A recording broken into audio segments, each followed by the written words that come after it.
Boker Tov, nous sommes le 19 juin 2018, le 6 Tammuz 5778. Daniel Haïk au micro, David Amara à la technique, heureux de vous retrouver comme chaque matin sur Studio Kalita pour cette nouvelle heure d'actualité, une heure d'actualité qui va débuter dans quelques instants par le premier journal de la matinée. Vers 8h10 et peut-être même 8h15, nous serons en ligne avec le colonel de réserve Meir Dahan, expert dans le domaine de la transmission d'informations, avec lequel nous parlerons bien entendu de l'affaire qui, nous allons le voir tout à l'heure, fait la une de tous les quotidiens israéliens et qui est en tête donc de toutes les informations depuis près de 24 heures. Il s'agit de cette arrestation d'un ancien ministre de l'énergie, Gonen Segev, qui a été inculpé d'intelligence avec les renseignements iraniens et qui leur aurait fourni des informations secrètes au cours des 6 dernières années. Nous en parlerons donc avec le colonel Meir Dahan. Vers 8h25, Eliana Gurfinkel nous présentera sa chronique Un jour, notre histoire. Vers 8h35, je vous présenterai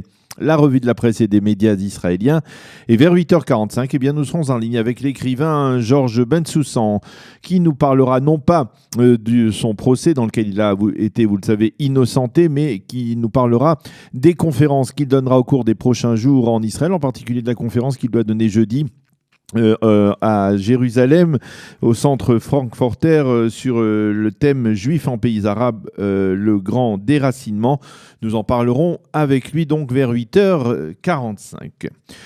Pour l'instant, voici le premier journal d'actualité de cette matinée. Selon des sources américaines très haut placées, c'est Israël qui serait responsable du raid lancé hier matin dans le nord-est de la Syrie, près de la frontière entre la Syrie et l'Irak, et ce ne seraient pas les Américains, comme l'avaient affirmé hier des responsables syriens. Selon ces informations, le site bombardé est éloigné géographiquement d'Israël et les avions de chasse, donc apparemment des avions de chasse israéliens, auraient rencontré certaines difficultés logistiques pour parvenir à frapper et détruire leurs cibles.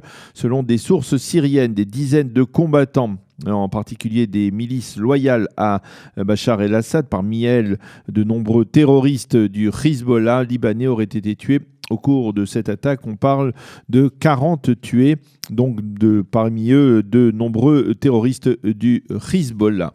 Une information donc pour l'instant à vérifier.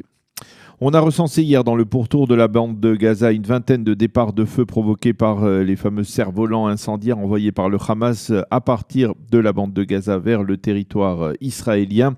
Le conseiller juridique du gouvernement Avichai Mandelblit a déclaré hier que si ces cerfs-volants participaient au combat contre Israël, eh bien ils pouvaient donc devenir des cibles légitimes pour les forces de sécurité israéliennes. On a noté qu'au cours des 2-3 derniers jours, eh bien Tsahal a décidé de durcir le ton en direction des lanceurs de cerfs-volants, de ces unités qui s'occupent d'envoyer ces cerfs-volants par la bande de Gaza vers le territoire israélien. Il faut noter que pour la seule journée d'hier, quelques centaines d'hectares de terre et de réserves naturelles ont été détruits par ces incendies.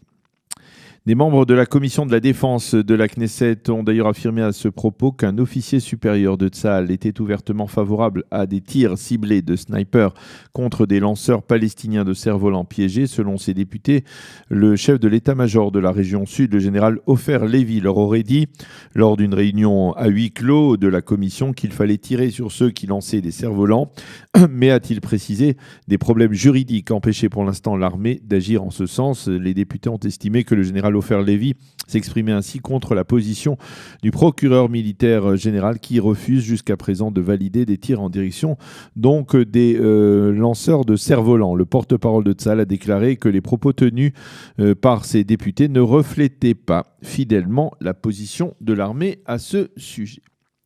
Le Premier ministre Binyamin Netanyahou et le roi Abdallah de Jordanie se sont entretenus hier en tête-à-tête à Amman. C'est la première rencontre de ce type entre les deux leaders depuis 4 ans. Il y a été question de la situation sécuritaire, en particulier le long de la frontière commune entre la Jordanie et la Syrie, avec des possibilités également. Il a été question de possibilités de relancer le processus de paix israélo-palestinien, peut-être en perspective de la visite de Jared Kushner et de Jason Greenblatt qui sont attendus, vous le savez, en fin de semaine en Israël. On a également parlé durant cet entretien de la situation sur le mont du Temple à Jérusalem. On sait que la Jordanie et le patron du Waqf musulman sur le mont du Temple, et donc a une certaine responsabilité quant à ce qui se passe dans cette zone à très haut risque. La police française n'a pas autorisé hier les bateaux qui souhaitaient participer à une nouvelle flottille anti-israélienne vers la bande de Gaza à s'arrimer au quai de la ville de Paris. Les participants à cette flottille n'ont pas été autorisés à brandir des slogans antisémites ou des drapeaux de l'OLP. Les membres du Parti communiste français, accompagnés par certains élus des Verts, étaient à l'origine de ces manifestations. Ils ont accusé le gouvernement français, je cite, de complicité avec les crimes qu'Israël commet à Gaza. Fin de citation. L'ex-ministre de l'énergie israélien Gonen Segev, qui a été arrêté il y a un mois par le Shin Bet en Guinée équatoriale et qui est depuis détenu dans une prison israélienne isolée d'autres prisonniers, a démenti hier soir avoir voulu trahir son pays en fournissant aux Iraniens des documents secrets sur divers dossiers essentiellement liés à l'énergie israélienne. « J'ai voulu aider Israël », a-t-il affirmé. Nous allons reparler de cette affaire qui fait beaucoup de bruit dans quelques instants avec notre invité, le colonel Meir Dahan. Gonen Segev était ministre de l'énergie dans les gouvernements Rabin et Peres en 95 et 96. Et il avait, après avoir quitté la Knesset, été impliqué dans plusieurs affaires de fraude et de trafic de drogue, en particulier après avoir acheminé en Israël quelques 32 000 pilules d'ecstasy.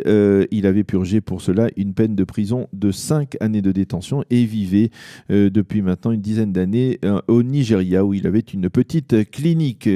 Voilà donc pour parler de Gonen Segev. Nous en reparlerons donc, comme je vous le disais, dans quelques instants avec notre invité Meir Dahan. Le secrétaire général des Nations Unies, Antonio Guterres, a affirmé hier qu'Israël et le Hamas étaient au bord d'une nouvelle guerre. La situation actuelle, a-t-il dit, est la plus grave depuis la fin de l'opération Bordure Protectrice en juillet et août 2014. Dans un rapport au Conseil de sécurité de l'ONU qui fait suite à la résolution 2334 votée le 23 décembre 2016, cette fameuse résolution qui n'avait pas obtenu le veto de l'administration Obama à l'époque au cours des derniers jours de cette administration, eh bien Guterres a rendu les deux parties, Israël et le Hamas, responsables de la dégradation actuelle de la situation sécuritaire. Guterres a exprimé son choc face au nombre de Palestiniens tués au cours des dernières semaines dans les confrontations avec l'armée israélienne. Israël doit faire montre de retenue maximale et doit protéger ses citoyens uniquement en accord avec l'état de droit, a-t-il déclaré. Nous ne pouvons tolérer la mort d'innocents,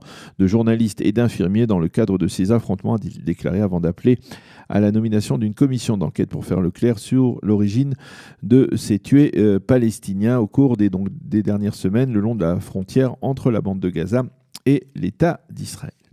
La météo pour terminer, le temps sera partiellement nuageux à clair avec des températures conformes aux moyennes saisonnières, 28 degrés à Jérusalem et à Tel Aviv et 30 degrés à Eilat. Nous allons marquer une pause et on se retrouve dans quelques instants avec notre invité Meir Dahan pour parler de l'affaire d'espionnage de Gonen Segev.